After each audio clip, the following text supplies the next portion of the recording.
Let's get a veteran's view on all of this. Former Democratic Senator, and New York Congressman and friend of mine, Max Rose, was an Army platoon leader in Afghanistan. He's now a senior advisor to VoteVets. What is your take on what we just heard? She asks him a real-world question, and he says, well, that Trump, he's so darn good. Right. No, exactly. Look, the Pentagon is a planning organization. Donald Trump has already established that Greenland, Canada, Panama Canal, these are priorities. He can't stop talking about it. So any responsible Secretary of Defense who would actually want to fulfill the objectives of their president would first on day one say, let me see the plans to invade Greenland because we got to update that puppy.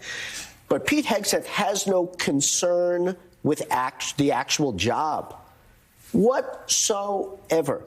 This guy is a culture warrior, which is ironic and fascinating because all he does is say the military is so weak today because all they care about is culture. All they care about is DEI, whatever that means.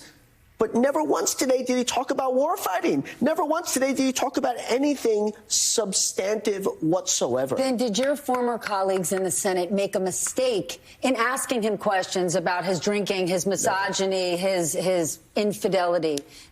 Did they make a mistake? I mean, Republicans don't care about infidelity. That's not their jam. Should those senators have been asking him questions specifically about what would you do in this world event? Today was an opening salvo. Let's be clear here. Donald Trump could have nominated a wet noodle, and Republican senators would have immediately supported that because they're fully owned subsidiaries of Trump.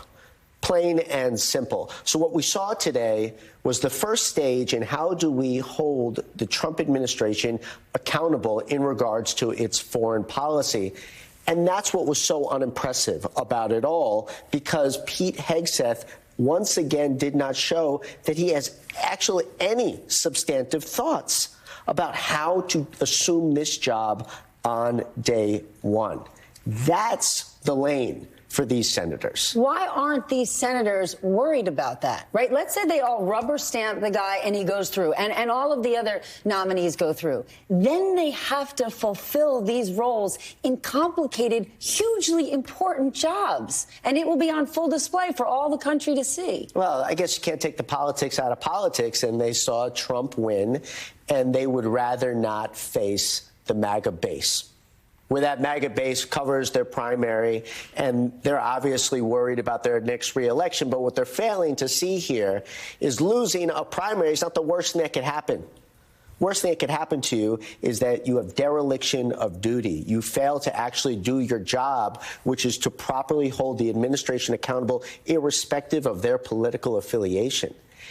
And, you know, Donald Trump, what Pete Hegseth said over and over again, it was almost like this crutch that he had is, I'm going to return the department to warfighting. You notice how he said that over and over and over again? Yeah, and I got to tell you, I don't even know what Stephanie, that means. what the hell does that mean? Oh, great. Okay? I'm so glad you don't know, because I don't either. Because last I checked, we have the best military in the history of the world that is irrespective of who the political leadership is. They were the best military in the history of the world under Trump, and the same under Biden. But somehow he thinks that because they see a slide deck every 3 months that for 20 minutes reaffirms the importance of understanding culture and diversity, he thinks that that is the reason why this military isn't great. The military is great, and it can be even better.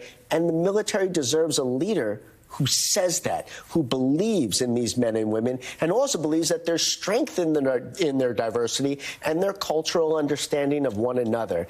It was a pathetic performance today. It was really unimpressive. But nonetheless, though, these fully owned subsidiaries are going to approve of them. And we'll be covering it.